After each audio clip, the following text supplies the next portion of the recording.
Welcome. If you find calm in the quiet corners of a busy city, the slow hum of traffic, neon reflections, and late-night walks, you've come to the right place. Subscribe to join us for more still moments in the heart of the metropolis. Now, let's begin. The sun was beginning its long, slow descent behind the horizon, casting golden threads of light across the patchwork of rooftops, towers, and billboards that made up the city skyline. Up here, on one of the higher floors of a quiet residential building, you had a front row seat to the evening's arrival. Not dramatic, not hurried, but graceful and soft, like a long sigh spreading over concrete and steel. You stood by your living room window, a hand resting lightly on the frame, eyes tracing the shadows shifting across the buildings opposite. The sun's warmth lingered on the glass, a faint echo of the day now fading into memory. Below, the city still moved. Cars glided through intersections, people flowed down sidewalks in little waves, bikes weaved between delivery trucks, but it all seemed more hushed than just an hour ago. Slower, measured. The sky above the towers changed a shade minute by minute. Blue melting into lavender, lavender into a smoky rose, and finally, hints of gray began to creep in at the edges. The clouds, if there were any, floated like thin whispers, stretched and lazy, as if the entire sky had decided to lean back and rest its elbows on the roof of the world. You stepped away from the window, barefoot on the cool floor, and wandered toward the kitchen. Everything around you had the same muted glow. The countertops, the old radio tucked into the corner, the ceramic dish of matches, even the row of mugs on the shelf looked as though they had been softened by the light. You put the kettle on, not for caffeine, but for comfort. Something herbal, something warm. The apartment was quiet, except for the hum of the refrigerator and the soft, distant song of the city filtering in through closed windows. Even at this hour, there was always a background chorus. But it wasn't overwhelming. It was more like a lullaby made of footsteps, tires over wet pavement, and the occasional hum of a distant subway. You leaned on the counter and listened. Not with intent, not to catch something specific, just to hear. There was a peace to it, the way a siren passed without urgency, fading into the belly of the city. The muffled bark of a dog echoing down a corridor of buildings, the soft clack of shoes on a crosswalk. You could imagine them all clearly, even without looking, like actors playing their roles gently behind curtains. The kettle let out a soft click and a sigh of steam. You poured the hot water into a mug with a chamomile tea bag already waiting, watching the color bloom slowly, swirling golden strands into the clear water. You carried the mug back to the window and sat on the wide sill, tucking one leg beneath you. The city stretched far in every direction, buildings rising and falling like waves in a man-made sea. Distant traffic lights blinked from red to green, pausing in between with a moment of quiet amber. Somewhere far off, a plane left a thin trail across the sky, headed toward a place you didn't need to think about tonight. All you needed to do was sit here, in the slow rhythm of dusk, and let the city settle with you. The tea warmed your hands. The light outside dimmed another shade. In one apartment across the street, someone switched on a lamp, soft yellow spilling out through curtains that hadn't been drawn. You could see a bookshelf, a shadow moving gently, a figure sitting at a desk, another living rhythm, another quiet night unfolding. You didn't know who they were, you didn't need to. Just knowing someone else was there in their own soft light was enough to feel the city breathing around you. Behind you, the apartment began to change with the hour. The furniture lost its sharp lines, the corners of the room softened. The walls reflected the glow from the last stretch of sky. It was the kind of light that needed no electricity, an offering from the day as it gently bowed out, You didn't turn on a lamp. Not yet. It felt better to let the dusk finish its story. The tea was cooling now. You held it against your chest and leaned your head against the window frame. The glass had cooled too, and it pressed back against your temple with a grounding chill. Your breath made a faint fog on the glass, and for a moment, you drew a small shape in it with your fingertip, a crescent moon, or maybe just a spiral. Below, the streetlights flicked on one by one. Soft amber orbs lit the sidewalks, stretching shadows of parked cars and trees down the block. A few pedestrians passed beneath them, some in pairs, speaking in low tones, others alone, wrapped in jackets, moving steadily homeward. There was no rush. No one was running anymore.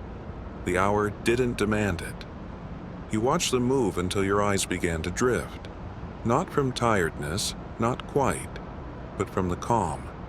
From the way the city stopped performing at this hour and simply existed. It let go of its show, let go of its horns and chatter, and began to whisper instead. Somewhere in the building, an elevator door opened with a chime. Someone returning home, maybe 2 floors below. Their footsteps padded past your door. Keys jingled. A quiet door latch clicked shut. That was the rhythm here. Not silence, but closeness.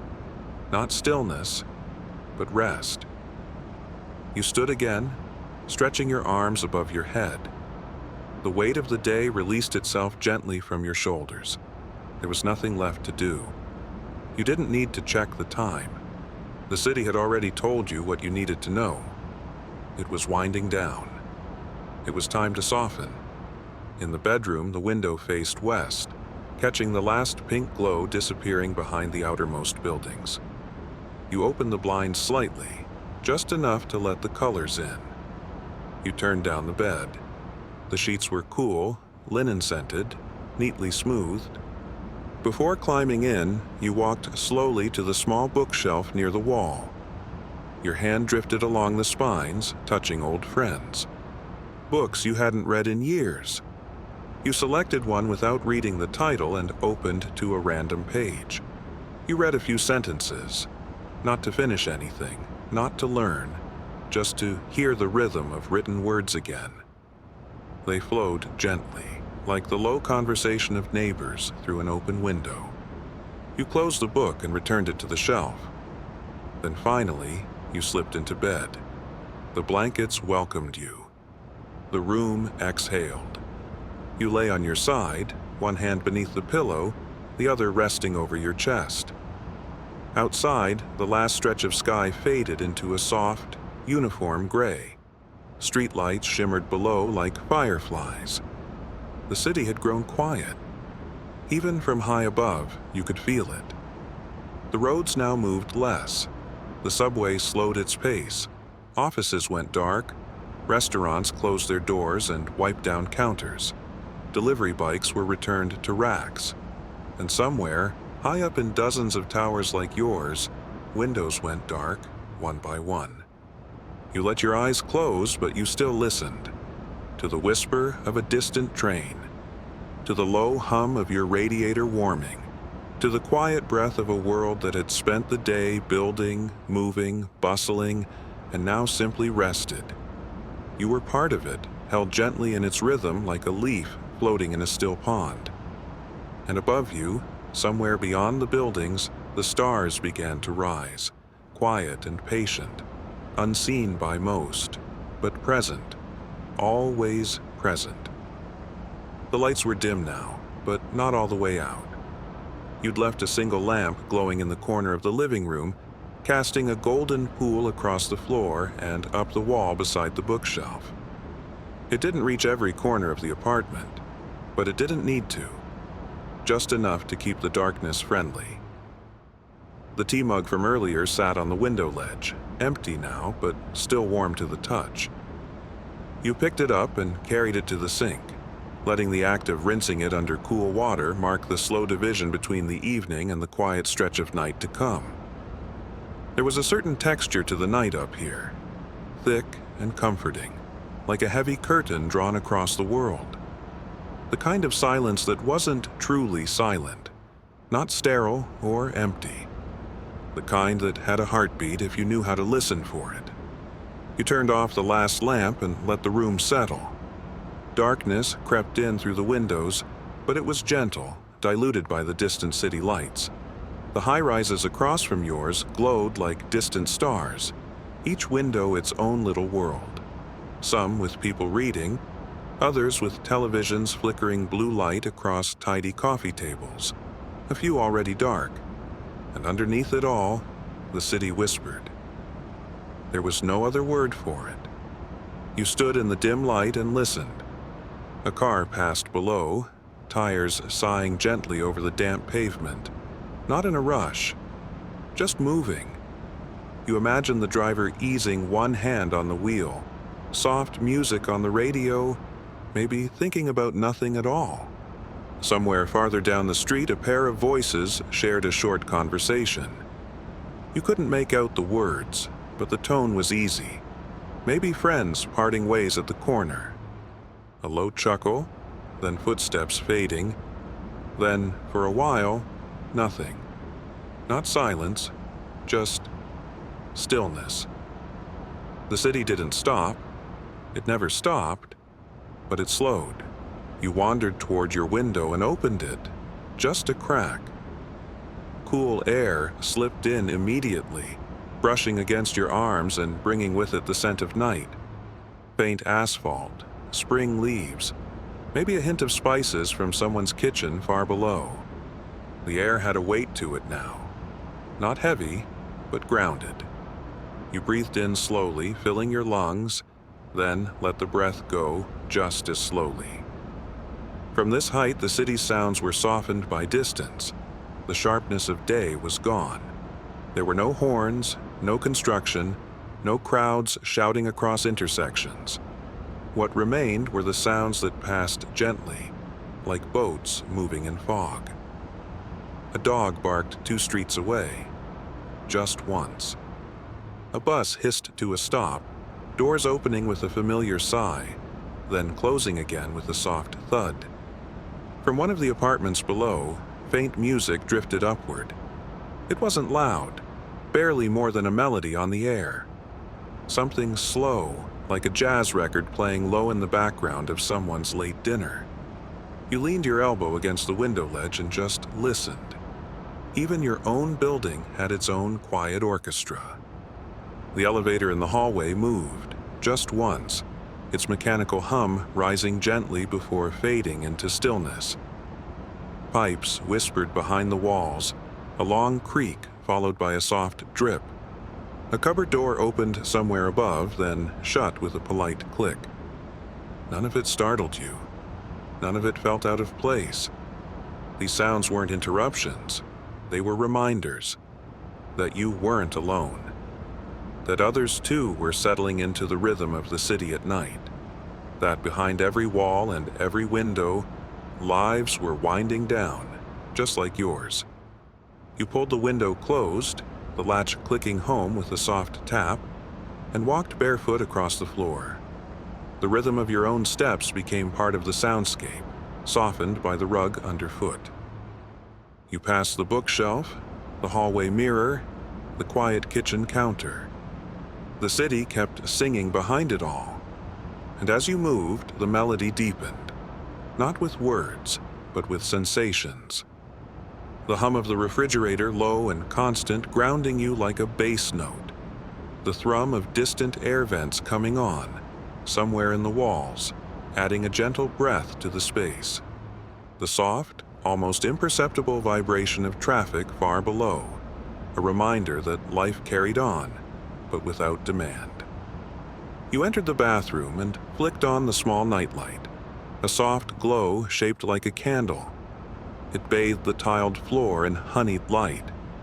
You washed your face, moving slowly, hands cupping cool water, feeling the way the droplets traced their paths across your cheeks and jaw. You brushed your teeth to the tune of a siren in the distance. Not a wail of emergency, just the calm Doppler arc of a vehicle passing far away, already forgotten by the time it turned down another street. The mirror fogged slightly with the warmth of your breath. You turned off the light. Even in the bathroom, the apartment's hum continued. A kind of white noise made of plumbing, walls, and the quiet chorus of other lives above, below, beside. It was time now. You stepped into your bedroom. The room greeted you like an old friend. The sheets pulled back, the blinds lowered, a glass of water by the nightstand. You moved in silence, letting your body follow the familiar script of rest. Outside the window, the lights of the city shimmered. Not bright, not garish, just the soft, muted gleam of countless lives living gently behind glass. Streetlights cast slow-moving shadows across your walls, like waves rolling through a dream. You lay down, pulled the blanket over your shoulders, and felt the bed embrace you. It was not just a mattress and pillows anymore. It was a nest. The city sang its nighttime lullaby. Below, a subway train rumbled in the distance, its rhythm like a heartbeat. A neighbor's shower clicked off with a final drip. The wind pushed softly against your window, not quite enough to rattle it. And from somewhere beyond, the sound of footsteps on pavement. Steady, quiet, passing. Each sound was its own kind of reassurance. A signal that everything was still working, still unfolding, still okay. You let your eyes close and listened not with your ears, but with your whole body. You heard the elevator one last time that night, a low hum rising and fading. You heard the refrigerator shift into silence. You heard the city breathe. And you breathed with it. You weren't asleep yet, but you didn't need to be. There was no rush, no expectation, just the slow, quiet process of unwinding, like a ribbon being unspooled in the dark. You shifted gently under your blanket, your hand tracing a smooth line across the edge of the sheets, taking in the cool cotton and the familiar softness of your pillow. You could hear the low hum of the city behind the walls, but inside this room, it felt far away, like a lullaby being played in another room, muffled by time and distance. This was your space, your sanctuary, your little patch of stillness cradled high above the streets. You sat up again, not because you needed to, but because something about these moments was too precious to sleep through just yet. The room glowed with a dim warmth, lit by the soft spill of city lights through your window. No lamp needed. The outside world, for once, gave something back to you. A silver-tinted piece reflected off neighboring windows and polished sidewalks and the glassy curve of car rooftops. You pulled the blanket around your shoulders like a shawl and rose, barefoot on the wood floor. The air in your apartment held a lightness now. Still, calm, settled. The kind of air that felt held in place by the walls and the stories they remembered. You passed the dresser, the framed picture of a quiet afternoon by the river, the postcard stuck to the mirror with its faded stamp and curling edge. Each object familiar, each one part of your quiet ritual. The kitchen beckoned with the promise of something small and sweet. You stepped softly into the space, flipping on the under-cabinet light. A golden stripe that pooled over the counter like sunlight sneaking under a door. You opened the cupboard and took down a single cookie from a tin, carefully wrapped in wax paper. One left. You smiled, a quiet little reward. You poured a small glass of milk and sat at the table. The chairs creaked gently as you settled in, and the cookie crumbled just slightly between your fingers as you bit into it. It tasted like cinnamon and something deeper, maybe memory, or just the comfort of small, predictable joys. The milk was cold. The air was still. You looked out through the window at the city and let the moment pass with no interruption. Somewhere in the building, a neighbor's faucet turned on. Someone else, also not asleep yet. Maybe brushing teeth, maybe rinsing a teacup like you had earlier. You listened to the water for a moment until it stopped with a quiet clack. Then silence again. Or not silence, just that comforting hush that filled the building like a soft blanket, woven from everyday life. After a few minutes, you rinsed the glass, wiped the counter, and turned off the light. The apartment felt even quieter now. You paused in the hallway and ran your hand gently along the textured wall. A detail you didn't always notice during the rush of the day. But tonight, it grounded you. Let you remember that this was your space, your refuge above the world. Everything here bore the signature of your life. Books left open halfway, slippers by the door, a coat draped over the arm of a chair. You stepped into the small living room and curled into the corner of the couch. The fabric, worn in all the right places, welcomed your weight. You tucked your legs up under yourself, pulling the throw blanket over your lap, and rested your chin against your knee. The room smelled faintly of old pages and cedar. You reached for the book on the table, one you'd read before, a favorite, and opened it to a chapter you loved. You didn't need to read much, just a page or two. The sentences were familiar, the characters like old friends dropping by for a brief visit. You read slowly, the words weaving their gentle rhythm through the stillness. Then you closed the book and let it rest against your chest for a moment before returning it to the table. Outside, the traffic had thinned even more. The occasional car passed below, its tires sending a soft whisper across the pavement.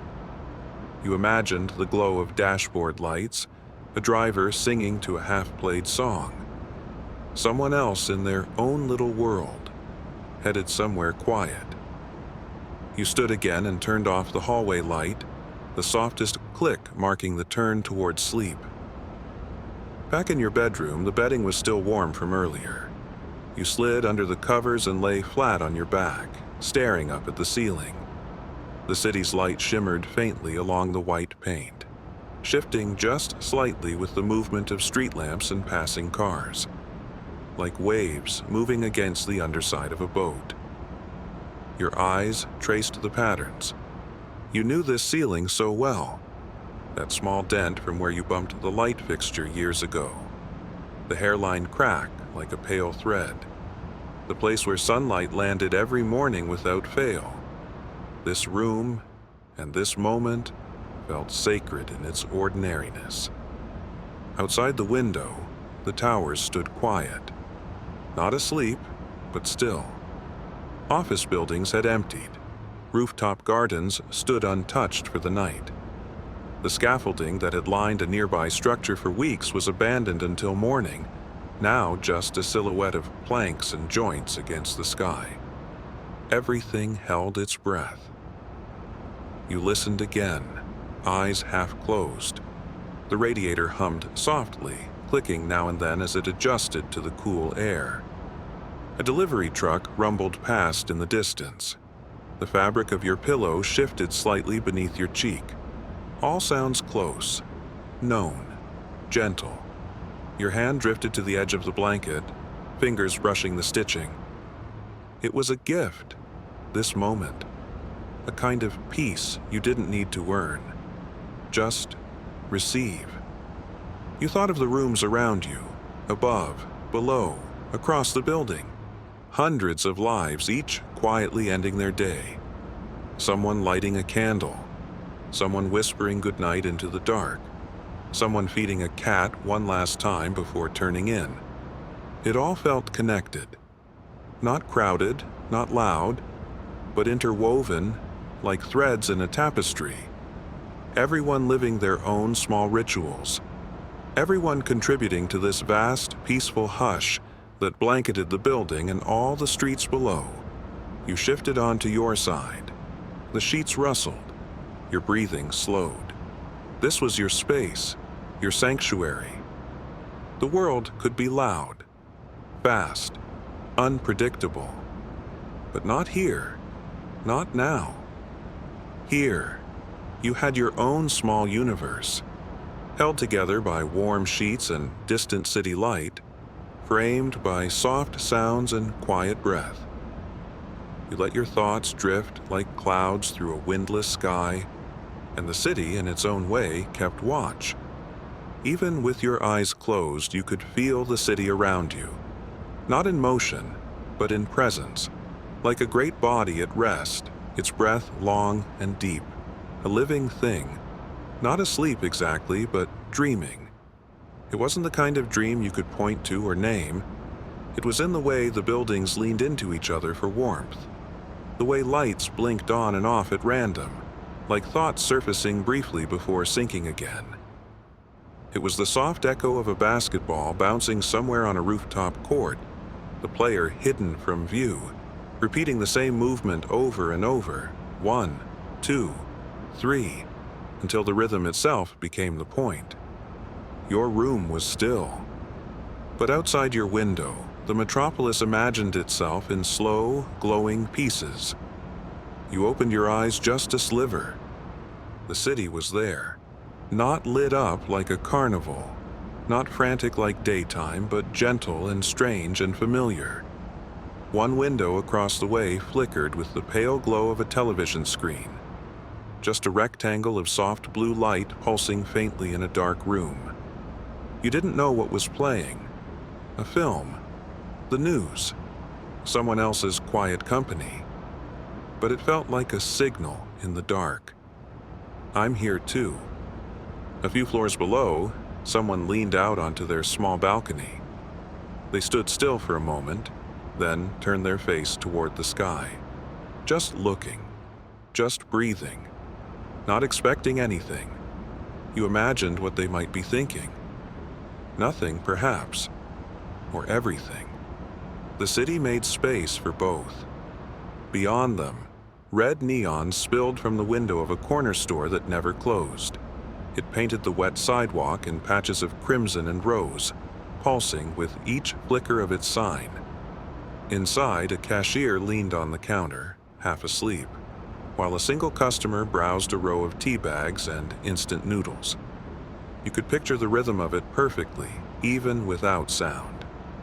The shelves, the floor tiles, the low beep of a scanner, the drawer sliding open. In another life, you might have been there, picking up a bottle of water, a small snack, or nothing at all. Just walking to walk. Because sometimes the city asks nothing more of you than to drift within it. You closed your eyes again, not to sleep, just to feel.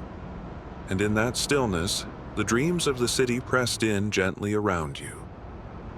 You imagined a lone figure sitting on a subway platform, feet swinging above the tracks, waiting for a train that wouldn't come for another 10 minutes.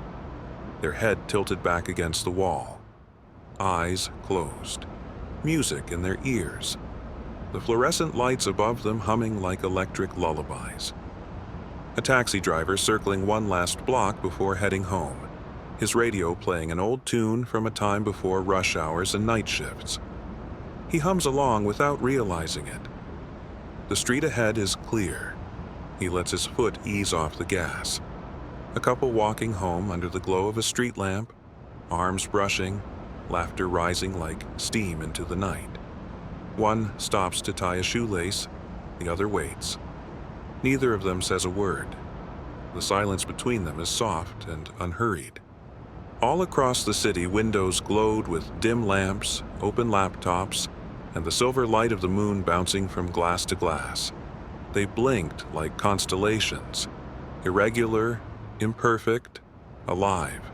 Some windows were dark, curtains drawn tight, rooms wrapped in the hush of deep sleep. Others remained open just a bit, letting in the city's breath. You imagined those spaces. A bedroom with string lights and stacked books and the hum of a quiet fan. A kitchen with a cat on the counter and a bowl left soaking in the sink. A studio with canvases leaning against the wall and brushes in an old jar. Every apartment a dream folded inside another. And in every dream someone drifting into sleep, into memory, into comfort. You turned onto your other side, letting the pillow adjust around your shoulder. The sheets had grown warm now, the mattress perfectly shaped to you. Your fingers curled beneath the blanket, holding nothing, but feeling held. Outside, the occasional engine passed. Tires hummed against asphalt, carrying someone through the city's dream paths. Headlights brushed across brick walls and parked cars. Then they faded again, swallowed by the next block, the next turn. You could feel the weight of so many stories settling into place, like books being gently closed. Somewhere downtown, a jazz trio played their last set to an audience of 5. In a park, a man walked his dog for the 3rd time that night just to be outside. Near the harbor, a ferry sat idle, tethered to its dock, bobbing gently with the tide. Even the sky above seemed to move differently now. Planes no longer streaked in rapid succession. Instead, a single one blinked slowly across the stars, far away and quiet. You watched it for a moment through the corner of your window, its path smooth and purposeful, and you wondered what the city itself might be dreaming of. Not just the people, but the bones of it, the bricks and girders and steel beams. Maybe of the river before the bridges, maybe of empty streets and open sky, maybe of the stories yet to happen in the morning. Coffee shared, messages exchanged, laughter echoing down corridors. But none of that mattered yet. The city could dream forward and backward, outward and inward, and you could simply float within it. You adjusted your blanket again. A soft sigh escaped your lips, unnoticed even by you. It felt like being on a ship anchored in a quiet bay, surrounded by light and shadow and the low sound of the tide. Except the tide was traffic, and the bay was rooftops, and the stars were streetlights blinking across the avenues. You were safe, held not just by your apartment, but by the rhythm of 1,000 others doing just the same, lying still, breathing slow, letting the night cradle them. You thought of the dreamers above you, the ones on the top floor, maybe with their windows wide open to the breeze. You thought of the dreamers below, already deep in sleep, and of the night shift baker rolling out dough in a fluorescent-lit kitchen, and of the rooftop pigeon perched on a water tank, watching the city change colors. Everyone held in the same net, everyone part of the dream, including you. You let your thoughts loosen like petals floating on water. They drifted and turned and shimmered. Then, without realizing, you smiled. Not because of any one thought, but because everything, just for now, felt enough. There came a moment, gentle and unnoticed, when the city stopped trying to stay awake. It didn't go dark all at once. It didn't announce itself. It simply exhaled. A long, slow breath, shared by buildings, streets, people, wind, and sky. You didn't see it happen. You only felt it, soft and unspoken, as the city finally gave in to sleep.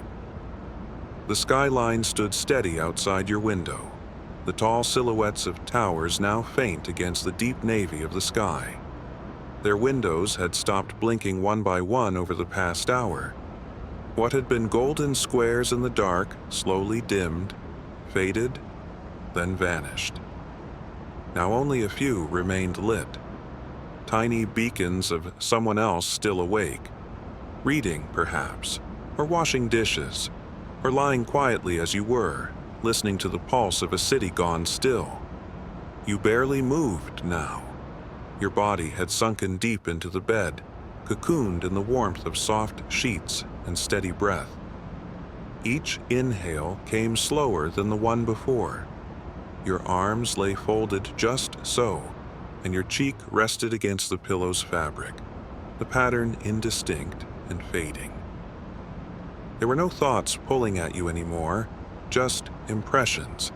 The feel of the blanket against your collarbone, the muted sound of the wind brushing the outer wall of your building, the occasional creak from the ceiling, expansion, or maybe the echo of a footstep from the floor above. It didn't matter. Everything had grown soft. Even time. Minutes passed without measure. You imagined the world outside your window in layers. On the streets far below, the cars had become fewer and farther between, their engines a hush of movement through sleepy avenues. Taxis now carried late-shift workers, quiet couples or lone dreamers, each headed home or somewhere near it. The crosswalk lights still blinked, red to white to red again, but no one waited to cross.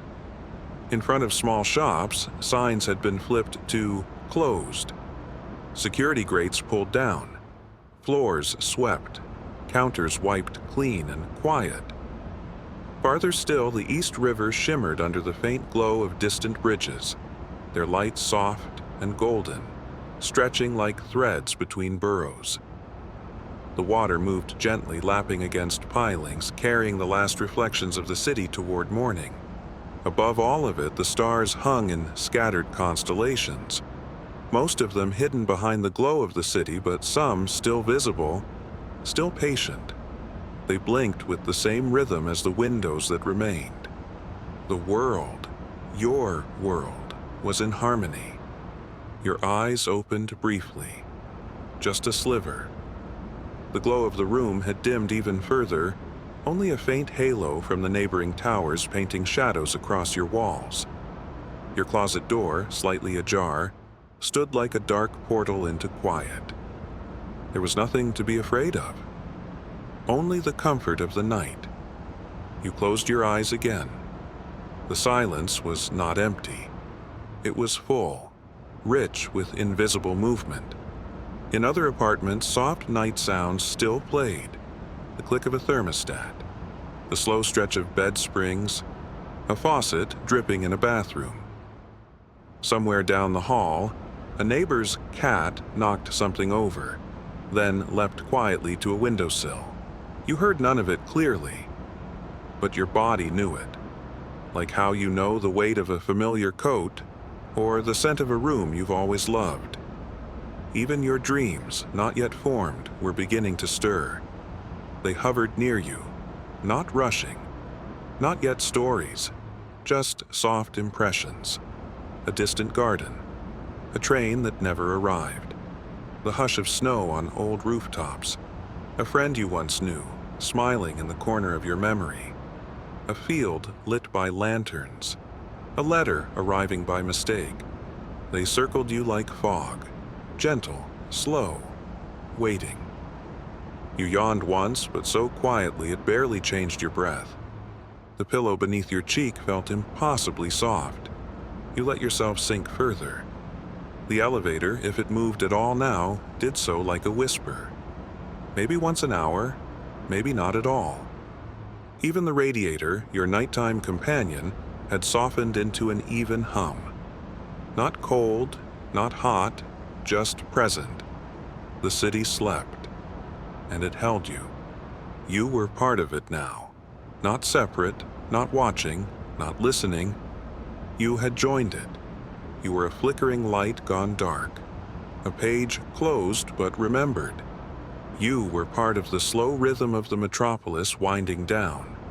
Not apart from it, but within it. A heartbeat among thousands. A dream shared in quiet harmony. Across the city, thousands of others lay in their own beds, just like you. Some halfway into dreams. Others watching the ceiling. Others lying still in gratitude. And somehow, you were all connected. Not by touch, not by words, but by rhythm. A shared silence, a shared peace. The city no longer asked anything of you, not even to sleep. It only offered rest, offered stillness, offered this quiet hour when the world asked nothing and everything was simply allowed. Your last conscious thought wasn't even a thought, just a feeling. A warmth that wasn't from the blanket, a softness that wasn't from the pillow. a quiet that wasn't just the absence of noise. And then gently, quietly, you slipped under, into sleep, into the city's arms, into the rhythm of towers and tunnels and rooftops and breath. And far above the skyline, past the blinking towers and distant ferry docks and river bridges, the stars watched over you. One by one, they blinked. And the metropolis, slow and vast and full of dreams, held you gently in the hush of night, and dreamed with you. There's a certain glow the city gives off in autumn. You don't notice it in the daytime. Too much noise, too many people doing too many things. But once it gets dark, and the sky goes that deep violet with a hint of rust near the horizon, Manhattan softens. Not a lot, just enough. Like a boxer loosening his shoulders before a fight he knows he can't win, but plans to show up for anyway. I sit in my chair by the window. It's the kind that's too low to be comfortable, but too familiar to replace. My glass is half full with something brown and warm, and the ice is just beginning to clink as it shifts. The window's a wide one, faces west, and from the 14th floor, I can see down into the guts of the city. A mess of rooftops, rusted water towers, steam vents like angry tea kettles, neon signs flickering with half-burnt letters. Everything trying to outlast the cold. Across the street, there's a diner that hasn't closed in 50 years. Red vinyl booths, the kind that hold stories in the cracks. You can see the cook through the fogged glass, leaning against the pass window, waiting for another order that won't come for a while. Two cabbies sit inside, jackets off, heads down, probably talking about fares, or women, or the Mets. Something to keep the mind off the ache in their bones. A few stories up, someone's having a party. Nothing wild, just soft music and people moving around with drinks in their hands. Shadows behind curtains, laughing in silhouette. They look young enough to think everything is still in front of them. I used to think that too. But the city teaches you otherwise. Not in a cruel way, not always. Sometimes it's just a slow unpeeling. You wake up one morning and realize the skyline hasn't changed, but you have. Down below, traffic glides like blood through veins.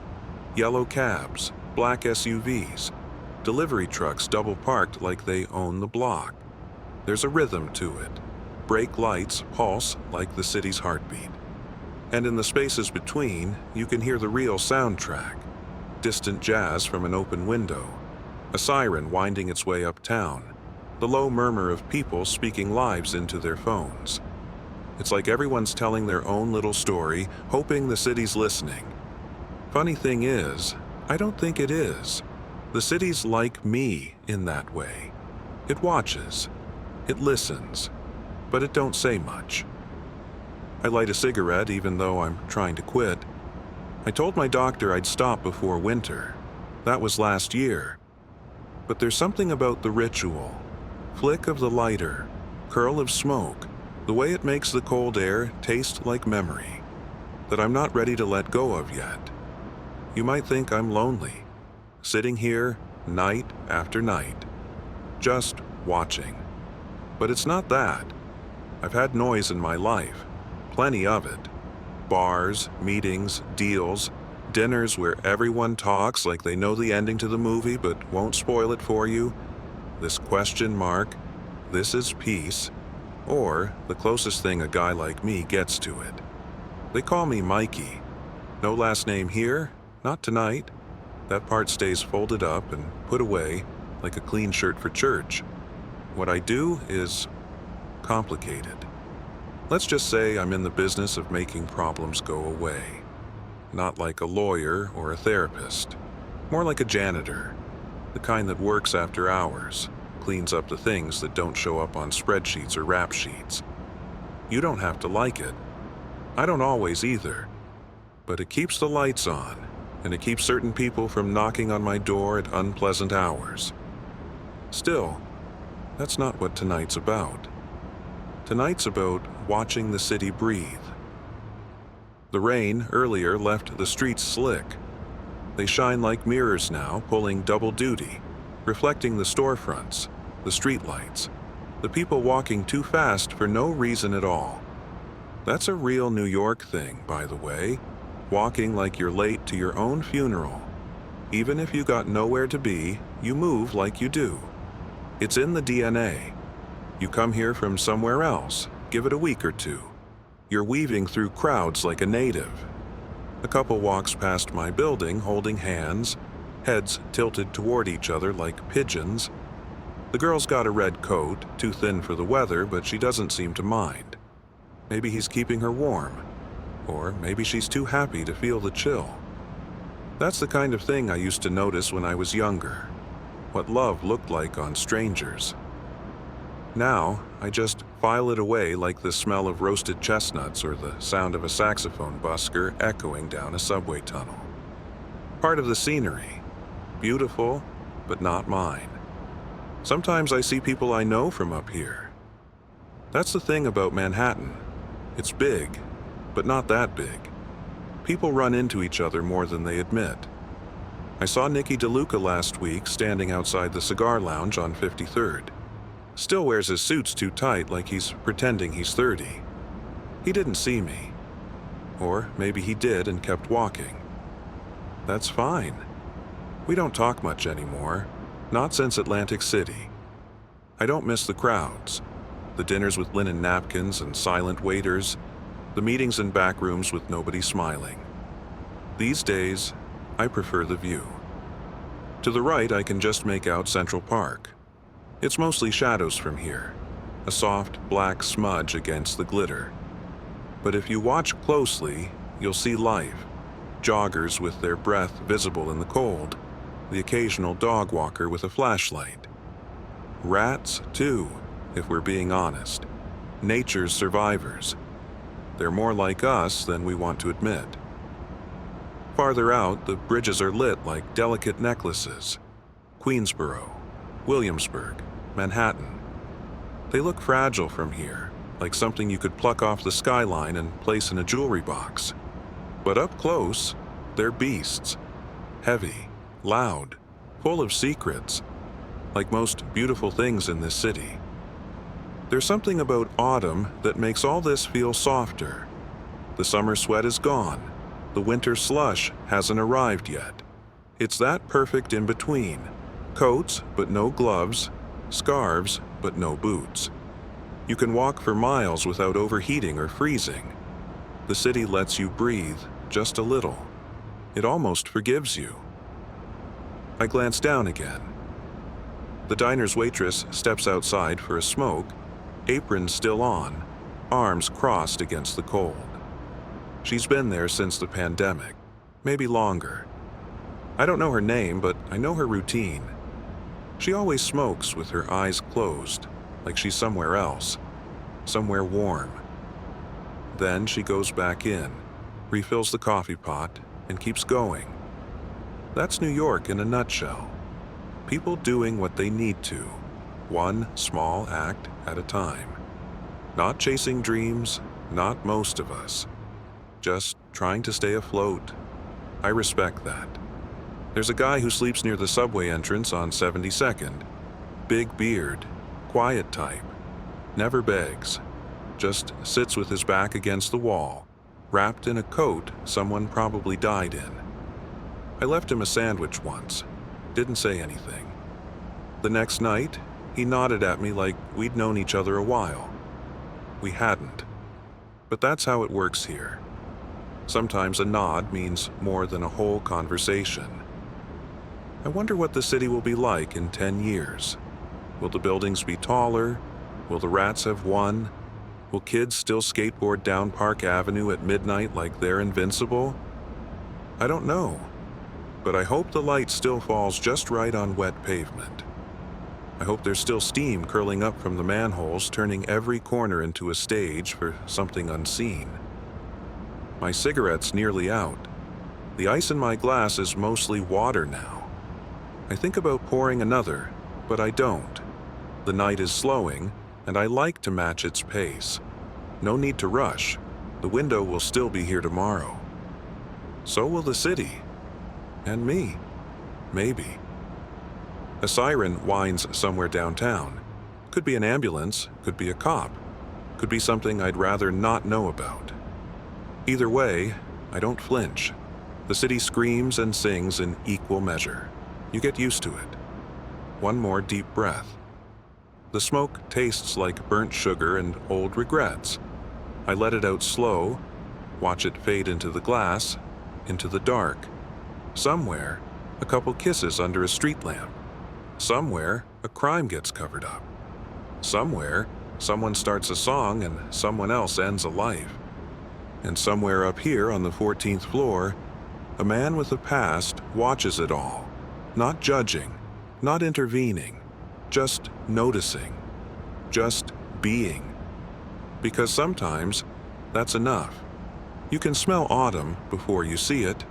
It starts in the gutters. The leaves pile up slow at first, like they're planning something. Gold, rust, bronze, colors that look expensive in the right light. They gather in little whirlpools near the curbs and around the park benches, soaking up the city's rain and the cigarette butts of strangers. The smell is sharp, wet pavement, cold metal. A hint of something sweet like roasted peanuts, or the crust of a pie someone carried down a brownstone stoop and into a cab. You notice it walking through the side streets, where the shadows fall longer between the buildings. Something about the way the chill bites at your knuckles makes you more awake than you want to be. The air tastes clean and old at the same time, like it remembers things. In autumn, New York exhales. It's quieter than in the summer when the city hums with heat and ambition. In autumn, things settle. People don't yell as much. Cars don't honk unless they mean it. Everyone seems like they're moving, just a little slower, like they're walking through a memory instead of a Tuesday. I used to take long walks this time of year, before my name was the kind that made people pause, before people whispered in restaurants when I walked in. Back when I was just Mikey, no adjectives attached. I'd walk from Columbus Circle all the way down to Soho, just to clear my head. Stop for a pretzel, maybe a slice, watch the leaves swirl down through scaffolding, land in puddles like coins flicked into a fountain. Sometimes I'd sit on a bench near the reservoir, where the runners go around in endless loops, their breath puffing out like steam engines. I never ran. Still don't. I just watched. You learn a lot watching people. Who's running from something? Who's chasing it? Who's just pretending to look busy so they don't have to go home? You notice things when you're quiet. That's something the city taught me early on. Be quiet and be still, and the whole place starts talking. There's a florist on Amsterdam Avenue that always gets a little bolder with their window displays in the fall. Deep reds and purples, sunflowers the size of dinner plates, orange twigs twisted like candy. You wouldn't think a guy like me notices stuff like that, but I do. I notice everything. That's what keeps me breathing.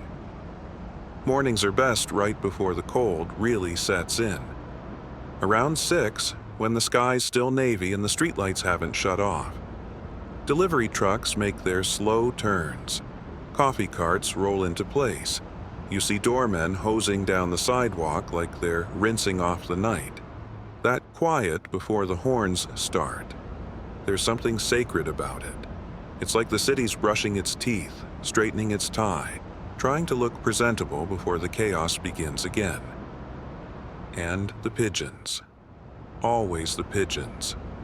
I don't hate them. Most people do. But I respect the way they never leave. No matter the season, they're there, flapping up from the subway grates, pecking at crumbs near the bagel shops. Unbothered, unkillable. A little like me, maybe. Even the crime gets quiet in the fall. There's still things happening. Don't let the pumpkin spice fool you. But they feel different. Less messy, more calculated. Like everyone's in a sharper mood. Fights become negotiations. Betrayals wait till after Thanksgiving. The streets get colder, and so do the hands that shake yours. You can feel the shift even in the neighborhoods. In Harlem, the corner preachers switch from shouting about salvation to whispering about warmth and shelter. In the village, the artists put away their guitars and start selling scarves they knitted in the dark. Midtown gets shinier, prepping for tourists and tree lighting. And uptown, where I live, the old money starts showing up again, like birds returning to roost. I watch it all from my window. It's better than TV. A man can sit here with a drink, see the story of the city unfold frame by frame. A jogger stops to tie her shoe. A couple argues without raising their voices. A doorman flirts with a nanny over a stroller. It's small stuff, but it tells you everything. That's the beauty of New York, the stories in the details. You know, when I was a kid, I used to think autumn meant something was ending. The days got shorter, school started, the ice cream trucks disappeared. My father used to say, "Don't trust a man who loves fall too much. It means he's comfortable with things dying." But I don't see it like that anymore. To me, fall is when the city tells the truth. In the summer, everyone's performing. Skin's out, tempers are hot, everything's louder than it needs to be. But in the fall, people start being real again. You see who they are when the wind cuts through their coats and they have to huddle into themselves. You learn a lot about someone by how they deal with a cold wind on a long block. Me? I bundle up. I move quiet. I know which sides of the street catch more sun. I know which bodegas sell the good coffee and which ones water it down. I know which steps are slick after the rain. And I know which people are dangerous when their breath turns white. That's important in my line of work. Reading people, anticipating, knowing when to listen and when to disappear. A lot of guys in this business, they don't last past 50. Not because they're not smart, some of them are real clever, but they get too loud.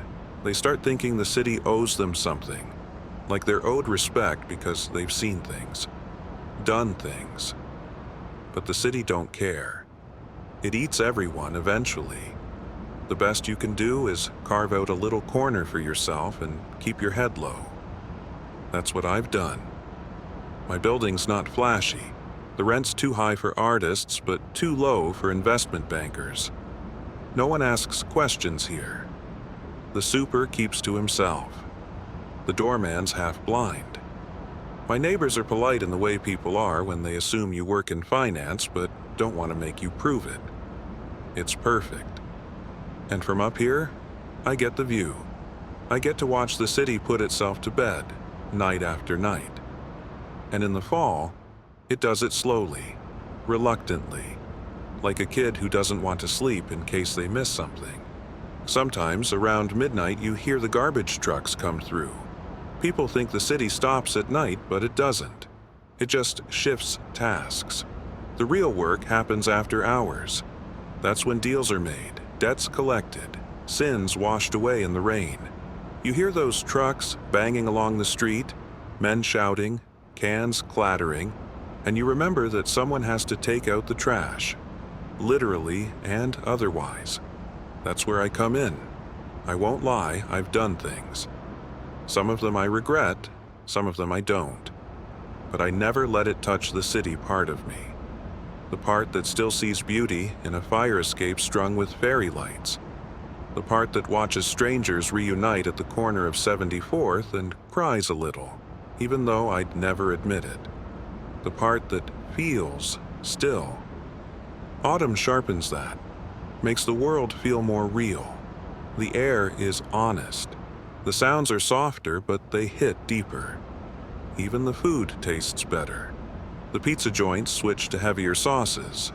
The bakeries start putting out apple tarts and cinnamon rolls. There's a spot on Lexington where I swear the guy puts crack in the pumpkin muffins. People line up in the cold, smiling like idiots. I go early before the line starts. They don't know me there, not in the way that matters. They just call me sir, hand me my coffee, and nod like I'm nobody. And maybe I am. Maybe that's the best part. Up here, watching the season wrap around the city like an old coat, I can forget what I've done. I can be just another man who made it through the day, who didn't get a call he couldn't ignore, who didn't have to bury something ugly, just a guy with a window and a drink and a city full of stories. I lean back in my chair and listen. A dog barks once, then again. A bus hisses as it kneels to pick someone up. A bottle rolls into a gutter. A woman laughs so loud it carries up 14 floors and makes me smile. Somewhere downtown, someone's falling in love under a flickering street lamp. Somewhere in Queens, someone's getting caught. Somewhere in the Bronx, a mother turns off a lamp and prays the heat lasts through the night. And up here, I sit in the autumn dark, watching my city breathe. There's a strange comfort in knowing you're not the only one awake when the city sinks into its deepest hours. Past midnight, past the last L train that limps across the East River, past the bar fights and the tipsy laughter echoing down side streets. That's when the real New York opens its eyes. I never sleep early, haven't in years. The nights stretch long and gentle for me, like a favorite coat I wear slow.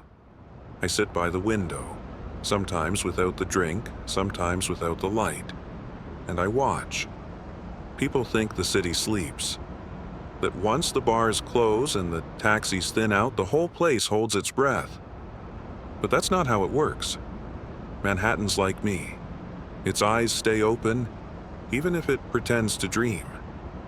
You want to know who's still moving at 2:47 a.m.? I can tell you. There's the overnight doormen, the ones who nod slow, check the same list 500 times, who know which tenants come home alone and which ones come home lying. They're the quiet sentries. They know things. If they ever talked, half the co-ops south of 86th would burn. There's the garbage men, sure, but also the delivery guys. Young, old, bent over handlebars, balancing brown paper bags with one hand and dodging potholes with the other. They're soaked in rain or sweat, depending on the season. Right now, it's both. The heat from their bodies fogs up their helmet visors, but they keep going, because people don't stop ordering things at night. Sushi, blankets, answers, apologies. And then there's the ones who don't belong to the clock. Women in long coats who step out of black cars and walk like they've just ended something, jobs, dinners, marriages. Men in pressed suits, no ties, shoes too shiny for their faces. They carry briefcases and regrets. Some stop to look at the moon, like it might forgive them. You get the artists too, real ones and fakers. Guys with cameras slung around their necks like rosaries. Women sketching with gloves on.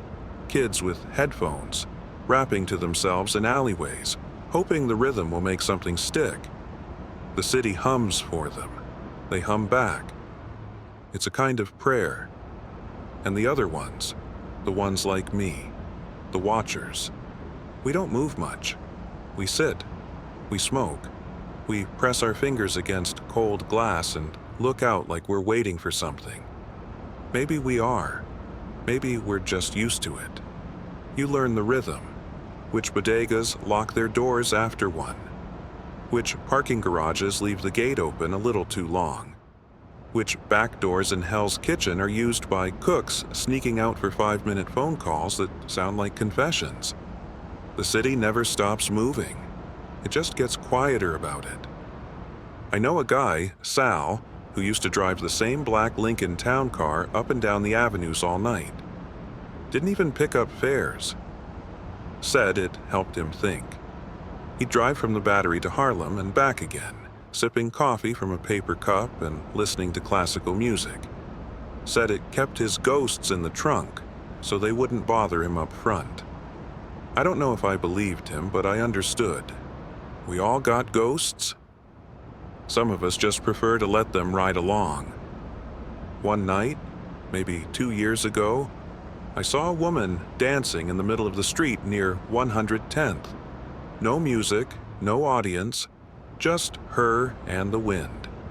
She twirled like she wasn't afraid of anything. I stood there leaning against a lamppost, watching her until she finished and bowed to no one. She saw me, smiled, then disappeared into the dark. Never saw her again. Maybe she wasn't real. The city does that sometimes. It hands you a moment wrapped in velvet and then takes it back. There's a saxophone player who sets up near 59th and plays until the cops tell him to move. I hear him from up here sometimes. He plays the same 5 songs. One of them's Autumn in New York. Makes sense. It's not the cleanest version I've heard, but it's got heart. Sounds like someone crying with a cigarette in their mouth. I respect that. The streets are lonelier in a beautiful way. You walk them at this hour, and everything feels like it belongs to you. The intersections, the shadows, the steam curling from under manhole covers like secret messages. The city lets you pretend you're the last person alive. And for a while, that's a comfort. Then you round a corner and see a woman pushing a cart full of cans, or a guy yelling at a traffic light, or a teenager on a stolen bike. And just like that, the city reminds you, you're never alone here. Not really. I think that's why I don't leave. Why I never could. It's not about money. God knows I've had it and lost it and had it again. It's not about power either. Power's a candle in a hurricane. Looks nice until it goes out. It's about that feeling at 3 in the morning when you realize the city's not asking you to be anyone. Not a tough guy. Not a leader. Not even a sinner. Just a pair of eyes in the dark, watching the world turn. Sometimes I walk. Not far. Just a block or 2. I keep my collar up, my hands in my pockets. No one pays attention. That's the best part. In the daytime, people look. Not always, but enough. Some recognize me. Some think they do. Either way, it's a wait. But at night, I'm just another man taking the long way home. There's a corner store near 75th I like. They sell these little cookies from Italy. The kind with lemon and almond, shaped like seashells. I don't even have much of a sweet tooth, but I buy them anyway. It feels human, normal. Sometimes I talk to the guy behind the counter. He's from Morocco, has a kid in college. Always plays soccer highlights on a little screen behind the lottery machine. He doesn't know who I am. Or if he does, he never lets on. I like that. I like the people who don't ask questions. The city's full of them if you know where to look. They do their jobs, they nod politely, they keep the gears turning. They're the bones of this place. Not the bankers, not the actors, not the influencers or politicians. It's the janitors, the overnight nurses, the dishwasher riding the Q train home, the maintenance guy fixing a boiler at 2 a.m. because some rich kid left the window open all day. They don't make headlines, but they make the city work. I think about that a lot lately. Who gets remembered, who doesn't, who leaves a mark, and who just leaves. Maybe I've left both. Maybe that's enough. The clock says it's 4:03. The sky started changing again. Just barely. The black fades into a kind of navy bruising. Streetlights blink like they're waking up from a dream. The first buses growl at the corners. The people who work in bakeries are unlocking their gates. The stock market guys are snoozing alarms in glass towers. And me, I'm still here. Still in the chair. Still watching. A car rolls past below, real slow. Windows tinted, nothing flashy. I know the make and model. I know the sound. Not one of mine, but not far. I lean forward a little, watching it slide through the intersection like it's gliding across ice. No one else notices. That's good. That means nothing's happening. Yet, the streets belong to fewer people now. The club kids are gone. The early risers aren't out yet. There's this moment, just before dawn, where the city resets. The dreams haven't worn off yet, and the facts haven't taken over. That's when I feel closest to the city, like it's whispering just to me. I sit back. Let it whisper. Daylight makes everything look cleaner. That's the lie. You wake up, the sun's out, the buildings are gleaming in that sharp, surgical morning light, and for a moment you think, maybe things are all right. Maybe the night was just a dream. Maybe you didn't say that thing, didn't go to that place, didn't make that call. But the truth is, New York in the daylight is just the same city in better lighting. It doesn't forget. It just smiles while it pretends to. By the time most people are yawning their way down the stairs and out into the morning, the city's already been working for hours. The bakers, the subway techs, the flower vendors, the guys in coveralls fixing elevators, tightening bolts in places nobody notices unless something breaks. All the things that looked romantic last night. The fog on the sidewalk, the puddles under the street lamp, the quiet corners where you could kiss someone or kill someone, are just wet pavement and overworked bulbs in the daylight. From my window, it's all motion now. The joggers are back, some with dogs, some alone, all of them wearing bright colors like they're afraid of being mistaken for part of the background. Cabs honk more. The crosswalks beep louder. The sirens get sharper, more urgent. Even the birds seem less poetic. They're fighting over a half-eaten bagel someone dropped outside a nail salon. And then there's the people going to work. It's like watching a movie in fast forward. You've got the suits, blazers, heels, AirPods in, half already on a conference call by the time they hit the sidewalk. Then the scrubs, nurses and techs and assistants, most of them with tired eyes but strong postures. Some of them are still wearing their overnight faces. They've seen things before breakfast that would flatten most folks. They don't talk about it. And then there are the cleaners, the ghost crew. People wiping down glass doors, stacking trash bags, sweeping up glitter and vomit from last night's sins. You watch them and you realize they're the ones who reset the game board before everyone else shows up to pretend it's fresh. The morning feels honest, but it's not. It's a cover-up, a well-rehearsed magic trick. And every day the city claps for it like it doesn't know how it ends. Me, I stay inside till late morning, usually. I keep the shades open, but I don't step out until the sun's softened a little. That's when the energy changes. The first wave of ambition has already passed. All the ladder climbers and buzzword drinkers are behind their desks, typing fast, nodding at their bosses like they mean it. The streets go quiet again, but different from the night. It's not mystery now, it's maintenance. It's middle-aged women pushing strollers and men sipping coffee out of paper cups with their names spelled wrong. If I do go out, I move casual. Jacket over the shoulders, sunglasses even if it's cloudy.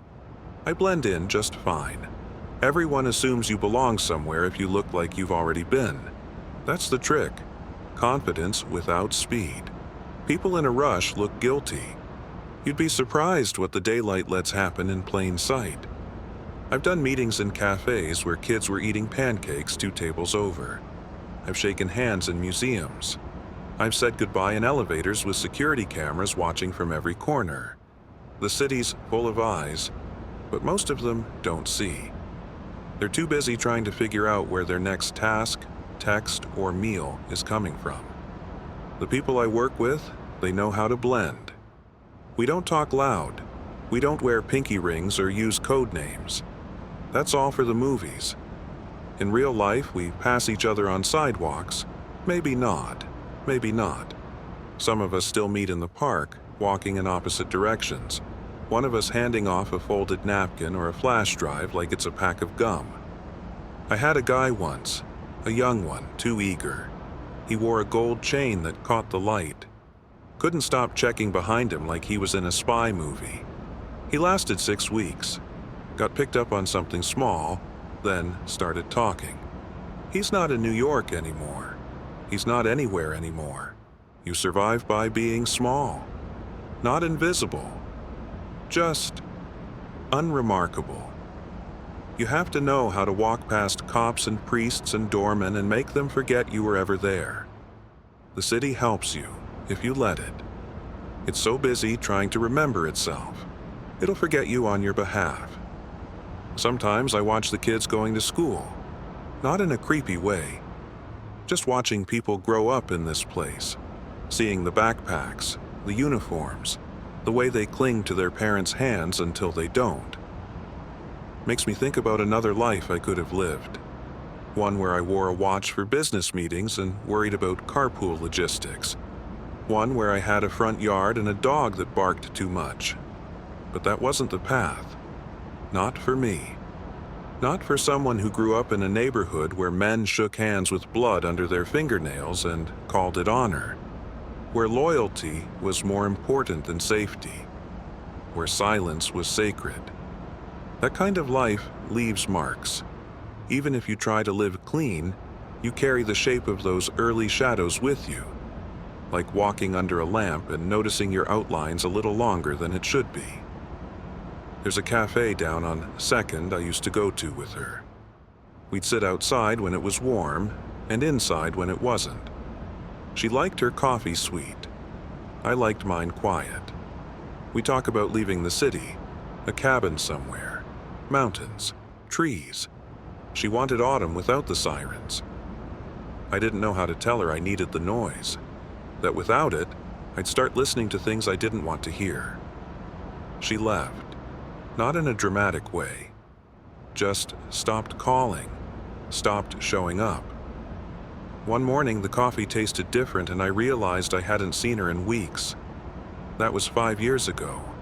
I still go to that cafe sometimes. They've repainted, changed the cups, added an espresso machine that hisses like a tired cat. But the table by the window is still there. The city forgets nothing. But it forgives in strange ways. You can be a villain at night and a gentleman by noon. You can make a decision in the dark and unmake it in daylight if you know the right people. The trick is timing. And discretion. Sometimes I watch the courthouse steps from afar. It's a strange theater. All that granite and marble, all that history, and still people walk in and out like they're buying groceries. I've known judges who shook my hand with the same fingers they used to sign warrants. I've known lawyers who took phone calls in the middle of sentencing. The city doesn't punish hypocrisy. It rewards it, if you wear it well. The thing that separates the night from the day, really, is posture. At night, everyone's leaning forward, waiting, watching, hiding. In the day, everyone's pretending they're not. That's what the sunlight does. It convinces you that the deal you made at 3 a.m.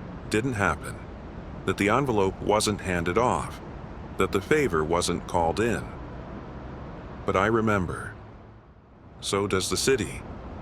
People always talk about New York like it's this grand dream machine. Like if you want something badly enough, the city will give it to you. Maybe.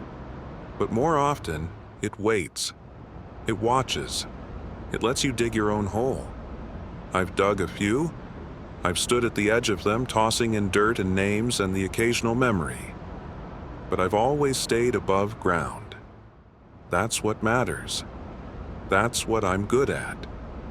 And when the day finally winds down, when the buildings cast long shadows again, and the stores flip their signs from open to closed, with that little satisfied clink of finality, I go back to the window. The light's different now. Softer. The edges of the buildings aren't so harsh. The reflections in the glass get deeper, blurrier. You can see inside people's apartments again. Little glowing boxes of dinner, TV, laughter, loneliness. The city doesn't change. It just shifts its weight from one foot to the other, and I shift with it. The nights always come back. No matter what happens during the day, how loud it gets, how clean it pretends to be, eventually the shadows return. They stretch across the pavement like old friends. The lights soften, the buildings exhale. The city starts to whisper again. I'm back in my chair by the window. Same spot, same view. Sometimes I think about moving it, switching things up, trying out the other side of the apartment, or even buying a new chair altogether. But I never do. There's something about the way this one creaks, the way it leans just a little to the right. It remembers me. I've been here a long time, not just in this building or on this street, but in this life. It's not the kind of work you retire from, not really. You just start doing less. You take fewer calls. You start saying no more often, not because you're afraid, but because you've seen what happens when you say yes too easily. Some nights, like this one, the phone doesn't ring at all, and that's good. That's how I know the city's not asking anything of me tonight. It's just letting me sit, letting me look. Down below, the same diner's open, lights bright, neon sign buzzing faintly. A cab idles out front. There's a couple sitting at the counter, late 20s maybe, leaning close, 2 plates between them, but no food left. They're talking fast, laughing like they've just decided something important. They don't know I'm watching. I don't know their names. But for a moment we share this, a frame in the film. Farther down the street, a man walks his dog, slow and steady, the leash loose, the dog's tail wagging like it's in on a joke. They stop at the corner and look both ways, even though no cars are coming. That's how you know they've been here a while. That's how you know they belong. The thing people don't always get about this city is how it repeats. It's a cycle, a rhythm. Morning to night, Monday to Friday, fall to winter and back again. You see the same patterns dressed in different coats, the same hopes in new shoes, the same mistakes with better filters. I've watched entire lives rise and fall from this window, watched new buildings go up, old ones come down, watched storefronts change hands, watched names vanish from awnings like they were never there. And I've watched people, most of all. There was a girl who used to practice her ballet on the roof across the street. Rain or shine, morning or dusk, just her and a portable speaker. Sometimes she'd fall, sometimes she'd cry, but she always got back up. One day she stopped showing up. I still glance up there now and then just in case. But I think she moved on. Or maybe she just ran out of dreams. That happens too. I've seen boys in pressed shirts pacing before first dates, mouthing words they'll forget the moment the door opens.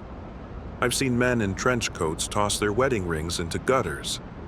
I've seen women throw keys from 6th floor windows and then run down barefoot to take them back. Every block in Manhattan's got a story nobody writes down. Nobody needs to. The buildings remember. Sometimes I think I'll write things down. Just once. Not for the public, not for revenge or legacy. Just for me. A ledger of nights. A journal of faces. But every time I start, it feels wrong. Like I'm trying to trap something that wasn't meant to be held. So instead, I remember. I sit here and let the nights file themselves away in the back of my mind, where it's warm and quiet, and nothing needs explaining. People ask me if I'm proud of what I've done. Not often, but sometimes. The ones who dare. I never give them a straight answer, because pride's a tricky thing. It's not about liking what you've done, it's about owning it. And I do. Every deal, every favor, every name I protected, and every one I let go. That's the job. That's the cost of keeping a corner of the city for yourself. You protect some people, you ruin others, and you live with both. But nights like this, I don't think about the ledger. I think about the quiet, about how rare it is to find peace that doesn't come with strings attached, and about how lucky I am that mine comes with a view. The wind's picked up. You can tell by the way the steam bends as it rises from the grates. It carries the smell of roasted peanuts and engine oil, and something sweet from the bakery down the block that stays open past midnight on Fridays. It smells like the past a little. A bus rolls by, empty except for the driver and a man slumped near the back with his hood pulled low. They pass under a traffic light that blinks yellow over and over, like it's warning no one in particular. Somewhere on the next block, a saxophone plays. Probably the same guy as last week. Same broken notes. Same broken dreams. But they sound better tonight. Maybe the air's just right. Or maybe I'm listening closer. That's something I've learned in this life. The more you quiet down, the more you notice. Not just the danger or the openings, but the beauty too. The way a puddle reflects a sign in just the right shade of red. The way someone holds a coffee cup with both hands like it's the last warm thing they've got. The way people walk when they think no one's watching. I've seen friends rise up, then disappear into golf courses and gated communities. I've seen others get in over their heads and vanish in a different way. Me? I stayed here. Not because I'm braver, not because I didn't have chances to leave, but because I know this place. I know its rhythms, and it knows mine. There's comfort in that, even if it's not always safe, even if you've got to keep your back to the wall sometimes. The truth is, I could walk away, start over in Florida or Italy or wherever old ghosts go to fade. But I don't. Because I still feel alive here. Because when I walk these streets, they recognize me. Not with applause or gratitude, but with something better, with silence, with space. And when I sit here, night after night, and look out over this mess of lights and angles and endless little dramas, I don't feel old. I don't feel worn out. I feel like part of something. I'm not the hero, not even close. But I'm here, I'm present, and in a city like this, that counts for something. The glass in my window is a little smudged now. I'll clean it tomorrow. Maybe. The chair still creaks. The shadows on the wall shift every few minutes as cars pass below, headlights painting slow-moving ghosts across the room. I light one last cigarette. Not because I need it, just because it feels like punctuation. Downstairs, the diner's closed. The couple's gone. The cab's moved on. But the city's still breathing, still twitching in its sleep, still dreaming out loud. I take a long drag. Let the smoke curl around me. Tomorrow, there'll be meetings, or calls, or silence. I don't know yet. But whatever it is, the window will still be here. The city will still be turning, folding its secrets into manila envelopes and whispered names. And I'll still be watching. Because that's... You weren't exactly sure when you started to drift, but the first sound you noticed was the rain. Not the heavy kind that thundered down or splashed in gutters, but the gentle kind, light and steady, like fingertips brushing across the windows. It started as a whisper. Just a few soft taps against the roof of the car, spaced far apart. You were lying with your head nestled against the window, seatbelt tucked aside, legs curled under a warm fleece blanket that smelled faintly of fabric softener and old memories. The inside of the car was dim, lit mostly by the soft pale glow of the dashboard. Red numbers blinked slowly on the digital clock. The air vents hummed with a warm current, and somewhere in the front, your dad adjusted the heater, not saying anything, just turning the dial with that familiar clicking sound. You could hear the engine beneath you, a low purr, comforting in its rhythm. A little vibration ran through the seat every time the car idled at a light or coasted forward through a quiet stretch of the city. It wasn't a loud car. It was old, yes, but it moved with the slow confidence of something well used and well loved. Outside, the city passed by in slow motion. You weren't watching it closely. Your eyes were half-lidded, drifting in and out of focus. But every so often, the orange blur of a streetlight would slide across the ceiling, then vanish again, like the rhythm of a lighthouse beam. Traffic lights blinked through fogged-up windows. Storefronts glowed soft and low, like stars tucked into the streets. The rain picked up slightly, building into a steady, even rhythm now, no longer a whisper, but a lullaby. Tap, tap, tap against the windows. A soft hiss on the windshield.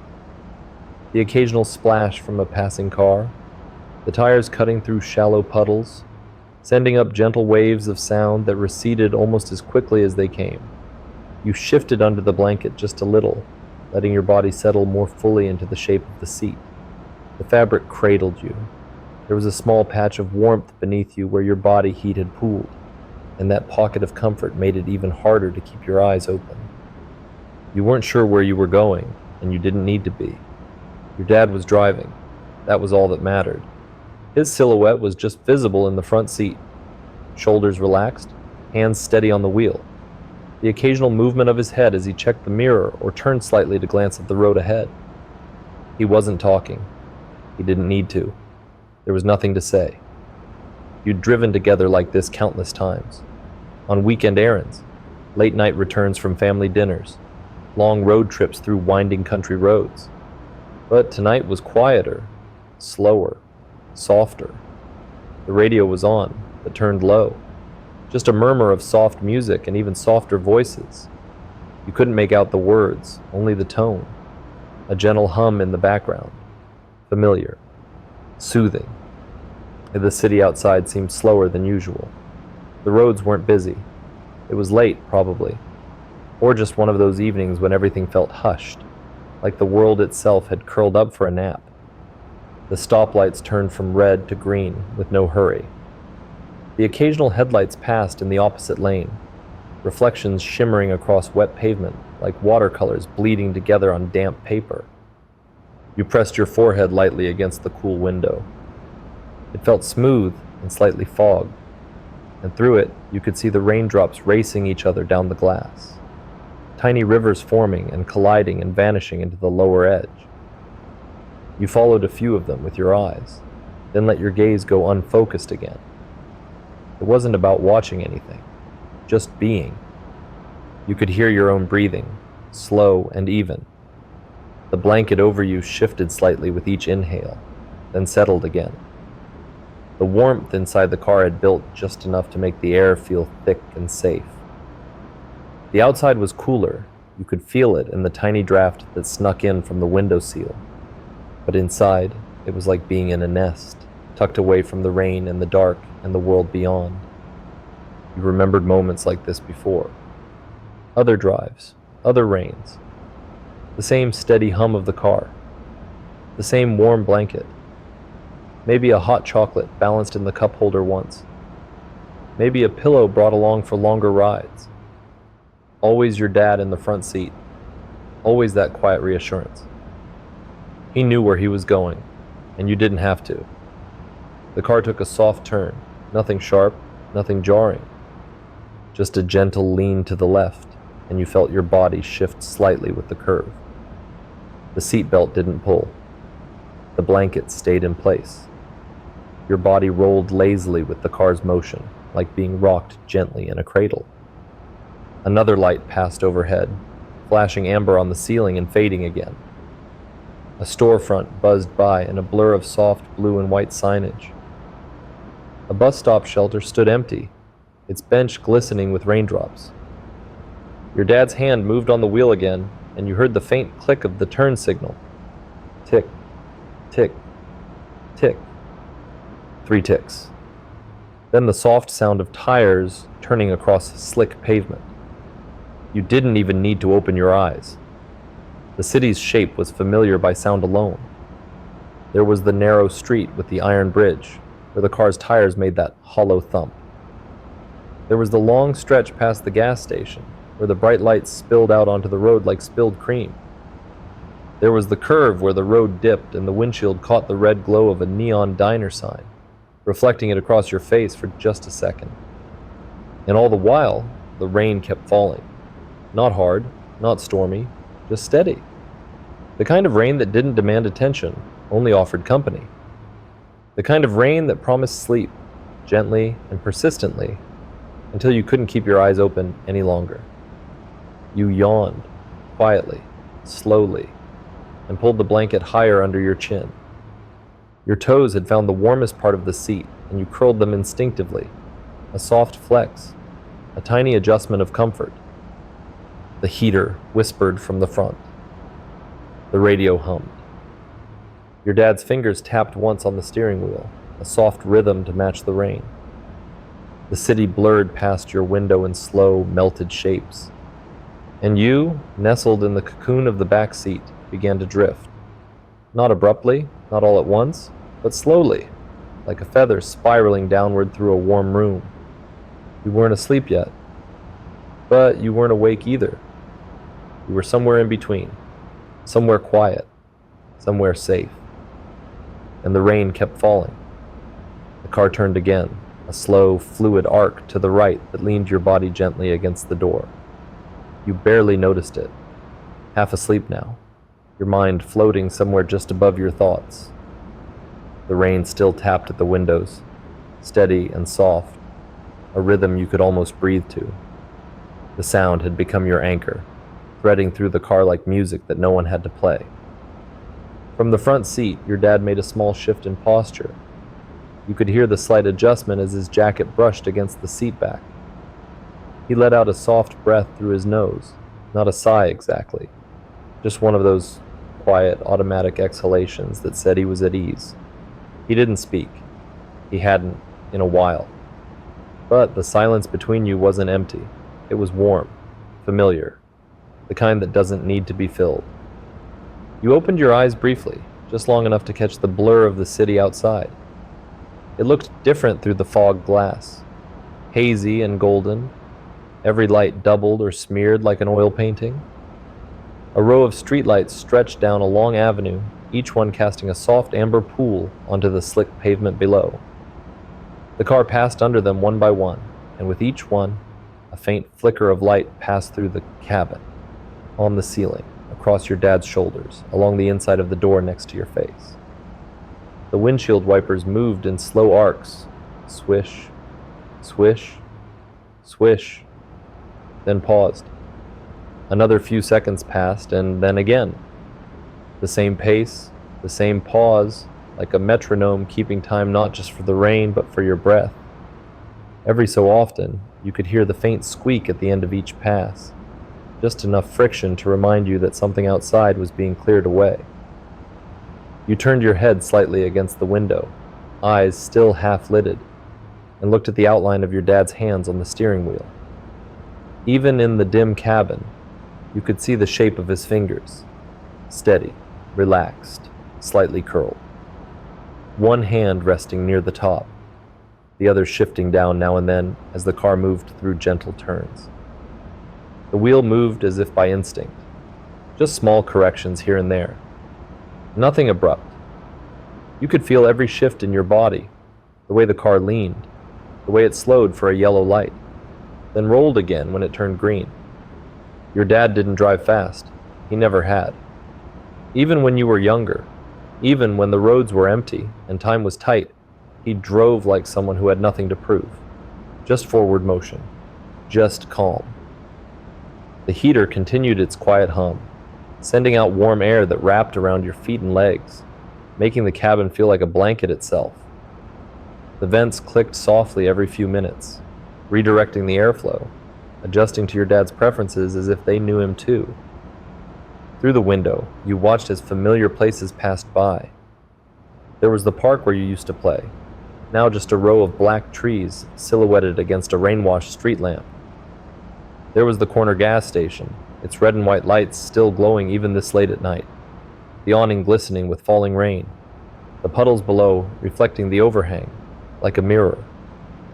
There was the quiet diner, with the windows steamed over, a lone server wiping down a booth inside, their outline hazy through the glass. A yellow open sign flickered gently in one window. You remembered the pancakes there, the smell of syrup and warm plates and coffee that was too bitter but always smelled good. The car rolled on. Tires hissed against wet pavement, especially at crosswalks and turns where puddles had gathered into thin streams. You could hear the way the water parted beneath the wheels, a soothing slick sound that whispered in passing, "We're still moving, everything's okay, just keep going." Sometimes, when the car slowed at an intersection or paused for a pedestrian, you could hear other sounds too, faint and momentary. The click of a crossing light, the clatter of a bicycle chain, the distant hiss of a bus braking. But each sound faded quickly, leaving behind only the cocoon of the car, the rain, and the road. The dashboard lights glowed steadily, soft orange numbers, a little green light where the defroster was on, a dim blue icon showing that your dad's headlights were set to low beam. It was the kind of light you could stare at for hours without thinking, just brightness enough to feel present, but not enough to disturb the quiet. A song came on the radio, something instrumental, slow and melodic, the kind of music that felt like it had always existed. Your dad didn't change the station. He let it play. The notes drifted gently through the cabin, mixing with the rain, the heater, the road.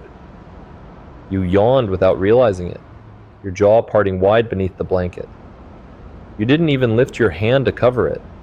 There was no need. No one was watching. The yawn passed, slow and stretching, and you felt your whole body sink just a little deeper into the seat. You adjusted the blanket with one hand, just to pull it higher up your shoulder, and in doing so, caught the smell of something familiar. Maybe the faint scent of your dad's cologne lingering in the seatbelt, or the peppermint gum he kept in the glove compartment. It didn't matter what it was, exactly. It just smelled like home. The rain had softened again now, back to a light drizzle, barely more than a mist. The wipers moved more slowly, their rhythm calming and unhurried. Outside, the city was less defined. Fewer people, fewer storefronts, just stretches of road, and the occasional stoplight blinking red over an empty intersection. It felt like you were driving through a dream. Not a vivid one, not a loud one, but a long, slow, quiet kind. The kind you float through. The kind that never ends abruptly. The kind that just fades into comfort. You could hear the slight rattle of the keys on your dad's keyring, swaying gently from the ignition. The way they tapped lightly against the steering column with each curve and bump in the road. That small sound had always meant safety. It meant he was here. It meant you didn't have to think, or worry, or watch. The street turned into a gentle hill, and the car climbed it without effort. Your ears popped very slightly, and your dad reached to adjust the heat again. One soft click. A new setting. Just enough to notice the change in airflow. Then the road leveled, and you felt your muscles relax again. You hadn't realized they'd tensed. But your body knew how to settle here. You tilted your head further against the window, now fully fogged with the heat of your breath and the warmth inside the car. You could feel a tiny vibration through the glass, just enough to remind you the rain was still there. Still falling. Still wrapping the city in softness. Outside, the headlights caught the shimmer of water on the road ahead. Each little ripple of light danced briefly and vanished again as the car passed. You couldn't see the stars tonight. The sky was low, heavy with clouds.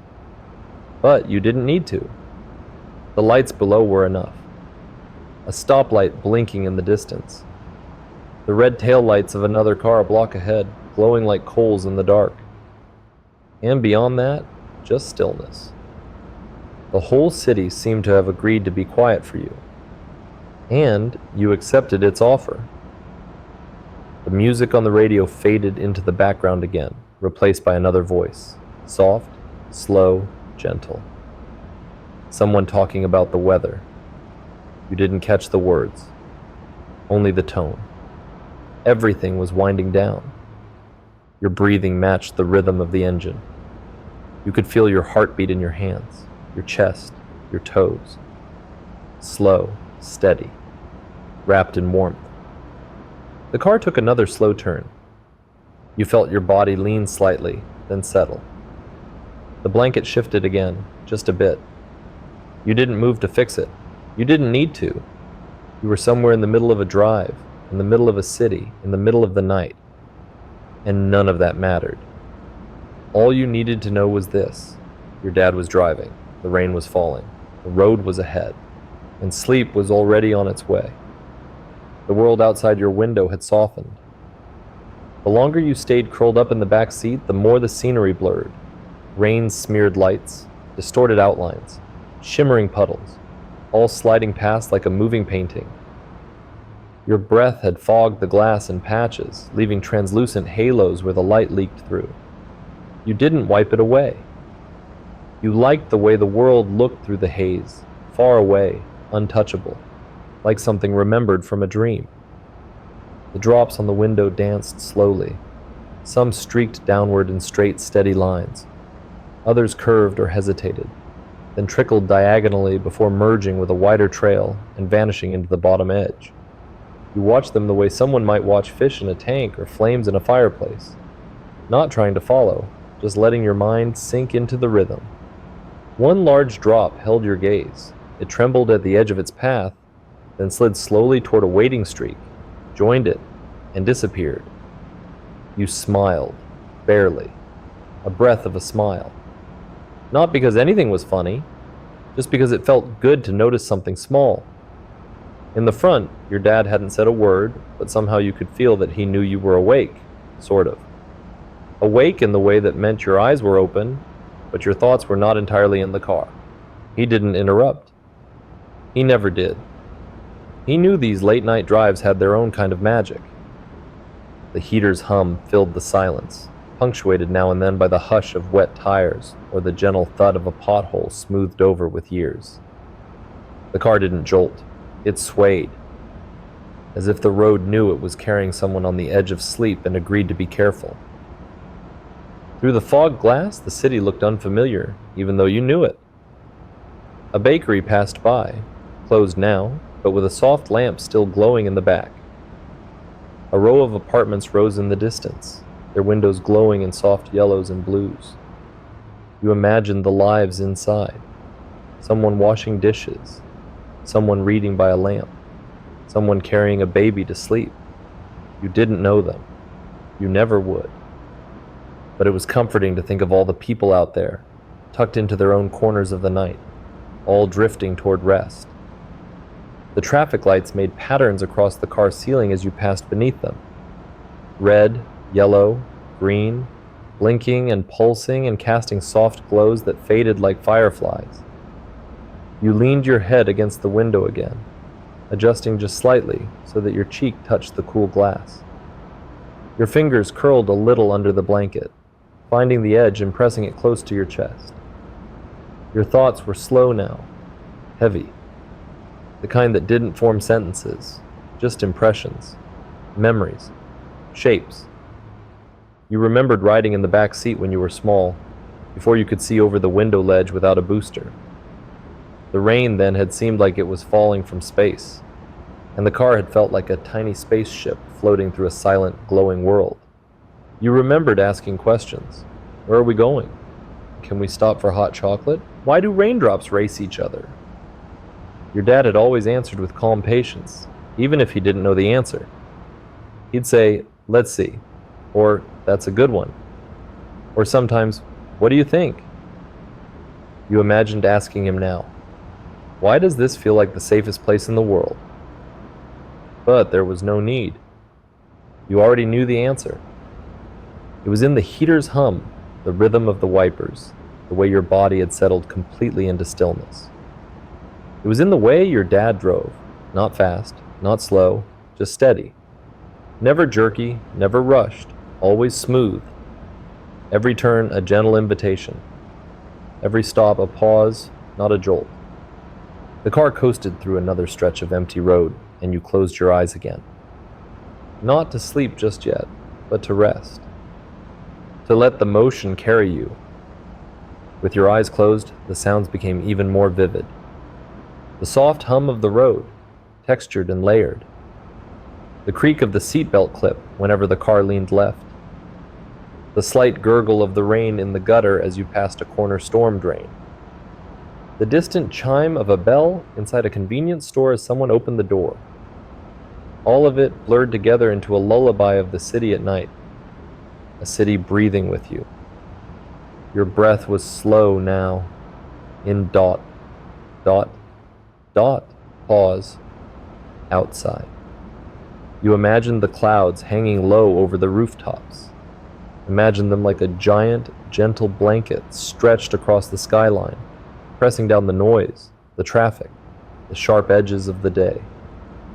Everything softened in the rain. Even time. You had no idea how long you'd been driving. Could have been 20 minutes.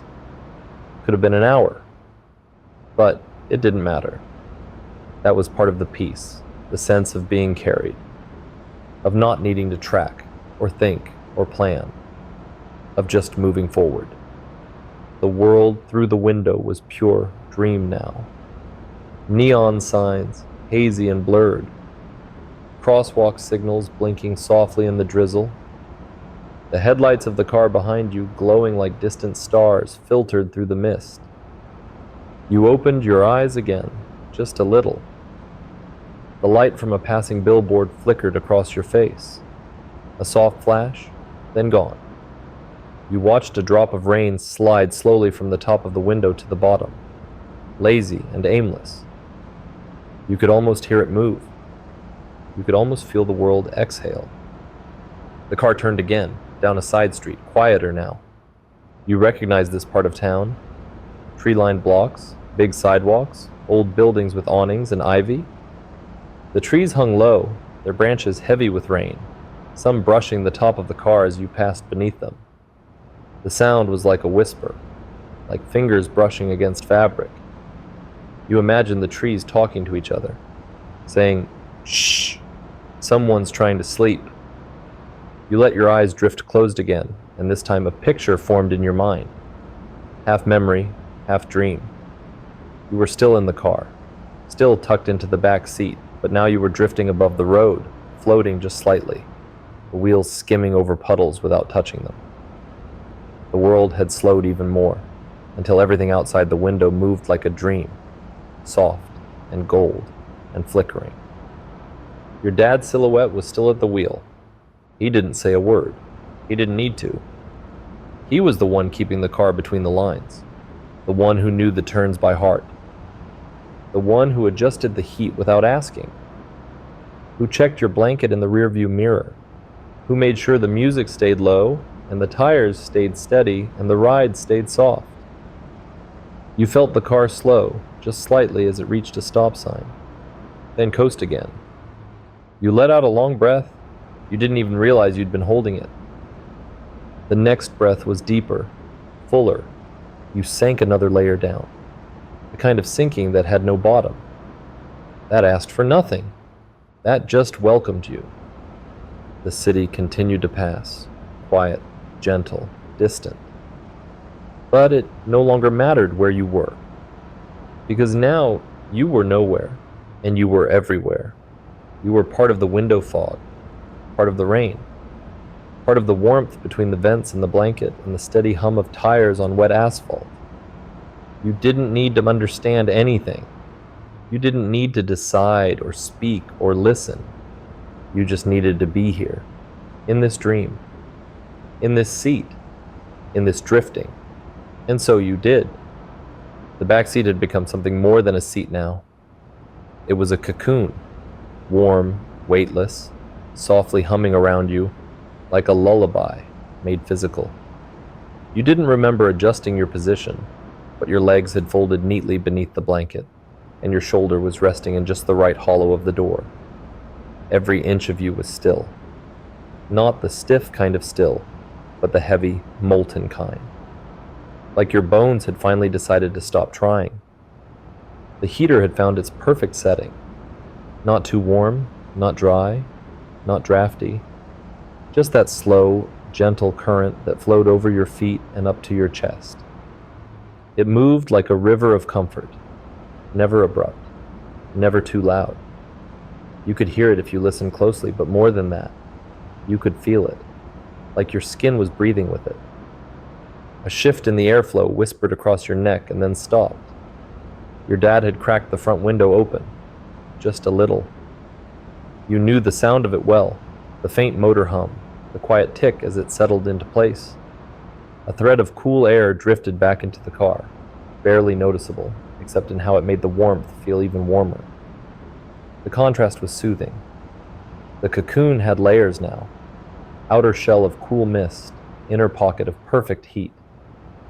You imagined the car from the outside, drifting slowly down a rain-slicked avenue. Your dad behind the wheel, the windshield fogged at the edges, soft golden light blooming out through the windows into the night. From a distance, it probably looked like a lantern on wheels, some small, glowing craft making its gentle way through a quiet world. But from inside, it was everything. It was peace. It was being held. The city outside had all but disappeared into darkness. The buildings grew lower.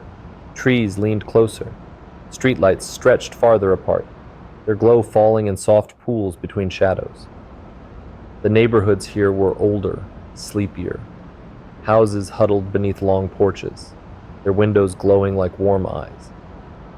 You passed a row of houses where someone had left a porch light on, the warm yellow glow catching the slow fall of rain, illuminating it like silver thread.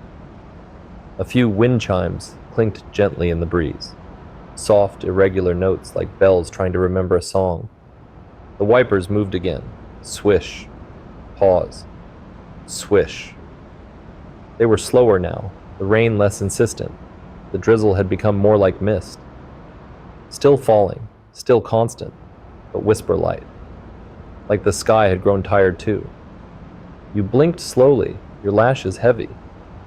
Your cheek, pressed to the blanket and the door, was warm. One hand had slipped beneath your chin, palm curled upward, fingers slack. Your breath passed through your lips in quiet sighs. No tension, no worry, just presence, just softness. Somewhere in the distance, a train horn blew. Not loud, not urgent. Just a low, melancholy sound, wrapped in space and rain. It echoed once, then disappeared into the night. Your dad didn't react. He kept driving. One hand on the wheel, the other resting against the window ledge, his gaze steady. No rush. Just the road, stretching forward like an unspooling ribbon. The car dipped gently as it passed over a low bridge. You felt it in your stomach, a soft, downward swoop that made your breath catch slightly. Then everything lifted again, smooth and slow, like a boat cresting a wave. The sensation rocked you further toward sleep. The music on the radio had faded to instrumental now. No voices, just soft piano and strings. The kind of melody that rises and falls without asking for attention. The notes seemed to melt into the rhythm of the car. The engine's hum, the wipers swish, the occasional shift in tire sound as the road texture changed. You felt the outline of your own heartbeat. Slow, deep, rhythmic, like the ticking of a grandfather clock in a quiet house. Your thoughts had thinned into threads. No full sentences, no real language, just impressions. The smell of your dad's jacket, leather and laundry soap. The faint aroma of the rain-wet pavement through the cracked window. The memory of another night like this one, years ago, when you fell asleep during a drive home from a birthday party, your hands sticky with frosting, your cheeks flushed from laughing. Everything now had that same glow, that same permission to let go. You didn't need to answer any questions, didn't need to know where you were, didn't need to do anything but breathe. The blanket had shifted slightly, but you didn't move to fix it. Your body didn't want to move. The heat from the seat had wrapped around your legs. Your spine had relaxed into the contours of the cushion. Every inch of you was still. If someone had spoken your name, you might have heard it. But you wouldn't have answered. Not because you were asleep, not yet, but because words had no weight here. Only warmth did, only comfort. You could tell that your dad had adjusted the mirror to check on you now and then. Not often, not with worry, just a glance. Enough to make sure the blanket hadn't slipped too far. Enough to see your chest rise and fall. Enough to feel, through the mirror and the silence and the softness of the night, that you were okay. That you were exactly where you needed to be. You drifted further now, not in a hurry, not toward any destination, just deeper. Deeper into the feeling, deeper into the weightlessness. The window had fogged more fully now, your breath painting slow circles against the glass. Raindrops still dotted the outside, but they weren't racing anymore. They clung gently, moving only when the car tilted just right. The city had fallen away. There was no schedule here, no traffic, no screens, no voices, only warmth, only rhythm, only quiet. You could feel yourself fading, not with fear or resistance, but with welcome. The cocoon had wrapped around you entirely. Now, the seat, the blanket, the air, even your thoughts had tucked themselves in, leaving behind only breath and presence.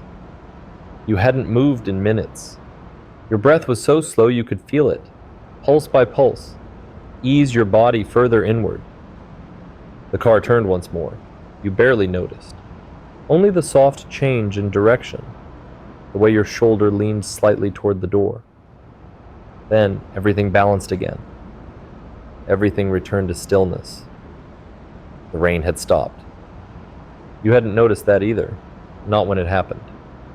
Only now, in its absence, did you feel the difference.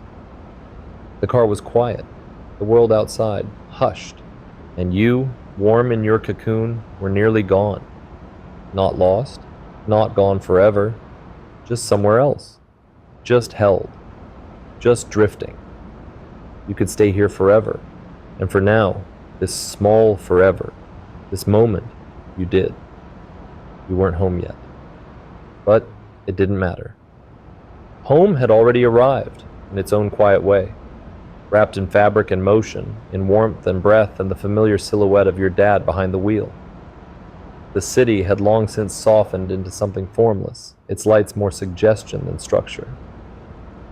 Even the buildings seemed to dissolve into shadow now, leaving behind only a sense of movement, of steady, quiet progress through a world that asked nothing of you.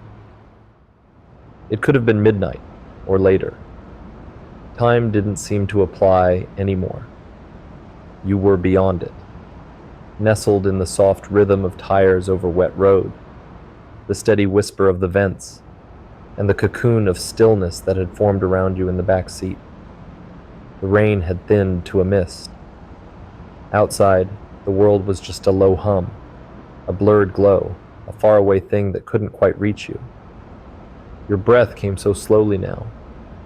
You weren't thinking about it, but if you listened, really listened, you could feel each inhale stretch out like a gentle tide rolling in. Then the exhale, a long, soft release, like letting go of everything you didn't even realize you were holding.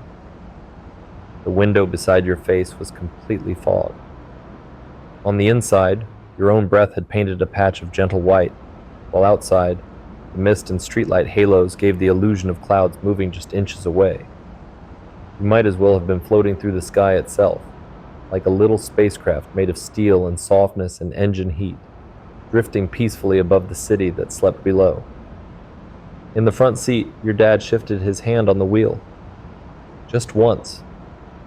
You heard the soft rustle of his sleeve, the faint adjustment of his weight as he leaned ever so slightly, checking the next turn. He hadn't said a word since the start of the drive, but somehow, everything he needed to say had already been said. In the rhythm of the car, in the quiet of the cabin, in the way he drove just slow enough to rock you and just steady enough to let you drift. That was his way, his language, movement over words. Small acts of care stretched across long roads. You thought you might tell him that sometime. But not tonight. Tonight, you were somewhere between now and never, nowhere, and home. The car rolled through a long stretch of tree-lined road now. You knew this one. Knew the bends, and the way the road dipped near the old stone wall. How the pavement curved like a ribbon, with tall oaks on either side leaning overhead like guardians. Even half asleep, you could feel their presence. Those branches just barely brushing the roof as you passed beneath them, like fingers reaching down from the night to wish you safe travels.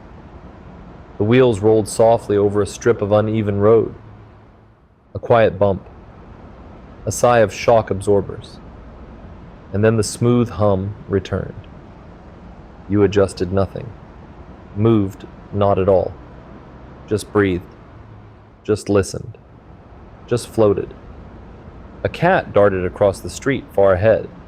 Its shape, lit for a moment by the headlights, disappeared just as quickly into the shadows. You didn't see it. You only knew because your dad tapped the brake with such practiced ease, slowing for a breath, then resuming the gentle pace again. Nothing sharp, just smooth. You let your eyes fall closed again, and this time you stayed there. Not with intention, not with resistance, just softly. You didn't fall asleep in a moment. It happened the way everything else had happened tonight. Gradually, like mist forming on glass. You weren't pulled into dreams. You were placed there, gently, like being set down in a warm bed by hands that knew how to tuck you in without ever waking you. You may have still heard the heater, the low hum of the tires, the sigh of your breath. Or maybe you didn't. Maybe the sounds became something else, an underwater lullaby, a blanket made of wind and memory. Somewhere, behind closed eyes, images flickered. Not dreams, not quite, just flashes of warmth. A cup of cocoa passed to you by hands that matched your dad's. A porch swing creaking under the weight of two quiet figures. Rain on the roof of a cabin you've never been to, but somehow remember. And then, just the road. Always the road, stretching ahead. You didn't know where you were going. Didn't need to. Because the point wasn't the destination. The point was this moment, this now, this perfect sound-wrapped, softly swaying now. The car made one final turn. You felt it in your body more than in your mind.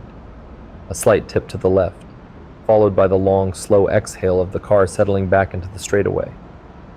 And maybe, just maybe, the streets here were familiar enough for some deeper part of you to know the way.